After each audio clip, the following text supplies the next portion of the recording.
Hello বন্ধুরা, good morning. I hope তোমরা সবাই খুব ভালো আছো আর আমিও খুব ভালো আছি। আজকে আমাদের 31 পিকনিক আছে, তাই ভাবলাম তোমাদের সাথে একটু শেয়ার করি। এই দেখো, এখানে আমরা সবাই পিকনিকের আয়োজন করছি। বাচ্চারাও হাতে হাতে অনেক কাজ করছে, সাথে ওরা আনন্দও করছে। সারা দিন ওরা নাচানাচি করছে।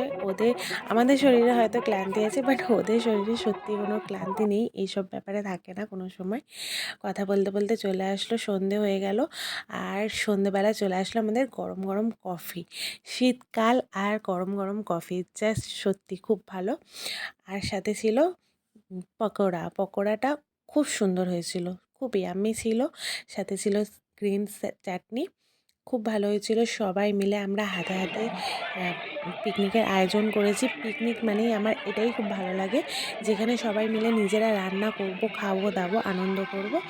বাইরে থেকে কিনে এনেও হয়তো অনেকে খায়, কিন্তু আমার কেন জানি না, আমার এরকমই ভালো লাগে যে নিজেরা রান্না করব, নিজেরা খাবো, নিজেরা আনন্দ করব, ওইটাই ভালো লাগে। কারা কারা তোমরা এরকম পিকনিক করছো বা করবে সেটা অবশ্যই জানোইও।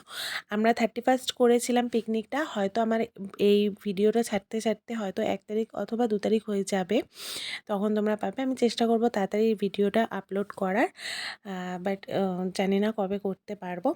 আর এই দেখো আমাদের পিকনিক হচ্ছে, আর খুব আনন্দ করেছি আমরা প্রত্যেকে, সবাই মিলে খুব আনন্দ হয়েছে। তারপর চলে আসলো আমাদের রাতের খাবার, আর যেখানে ছিল fried rice, chilli chicken, salad, আরও অনেক কিছু ছিল যেগুলো আমার ভিডিওতে আনা হয়নি। চাটনি ছিল, পাঁপড় ছিল, আর রসগোল্লা ছিল, যেগুলো আমি ভিডিও করতে পারিনি আর আনন্দতে। যাই হোক, আমার এই ব্লগটা কেমন লাগলো অবশ্যই তোমরা কমেন্ট করে জানিও। আর তোমরা কারা কারা এরকম পিকনিক করছো আমাকে